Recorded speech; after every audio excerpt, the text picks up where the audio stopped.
மனநலம் பாதிக்கப்பட்டு மரணத்தை அடைஞ்சாங்க. இந்த வீடியோல சென்னையில மர்மமான இடமா இருக்க டிமாண்டி காலனியை பத்தாங்க பார்க்க போறோம். சுமார் 19ஆம் நூற்றாண்டப்போ ஜான் டிமாண்டி என்ற போர்ச்சுகீஸ் ஒருத்தர் வாழ்ந்ததாகவும் அவரோட பேர் தாங்க டிமாண்டி காலனின்னு வந்திருக்கு. இவரோட மனைவி கர்ப்பமான இருந்த நிலையில மனநலம் பாதிக்கப்பட்டு மரணத்தை அடைஞ்சாங்க. மனைவி இறந்த சோகத்தை தாங்க முடியாம டிமாண்டியும் நாளடைவில் இறந்துட்டாருங்க. இப்படி மர்மம் நிறைந்த கதை உள்ள பங்களாவை டிமாண்டி காலனி பக்கத்துல இருக்க மக்கள் அந்த சைடு போறதே இல்லை.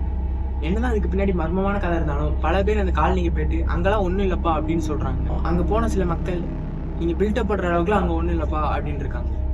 இன்னைக்கும் டிமாண்டி காலனில இது ஒரு போர்டு இருக்காங்க, இது ஜான் டிமாண்டியோட இடம், இந்த இடம் விற்பனைக்கு இல்லை அப்படின்னு ஒரு போர்டே இருக்காங்க. நீங்க டிமாண்டி காலனியை பத்தி என்ன நினைக்கிறீங்கன்னு கமெண்ட்ல சொல்லுங்க. இப்படி மர்மம் நிறைந்த கதை உள்ள பங்களாவை டிமாண்டி காலனி பக்கத்துல இருக்க மக்கள் அந்த சைடு போறதே இல்லைங்க. அவங்க பயத்தோட அச்சத்தோட இருக்காங்க. இந்த வீடியோ பிடிச்சிருந்தா மட்டும் நம்ம சேனலை சப்ஸ்கிரைப் பண்ணுங்க.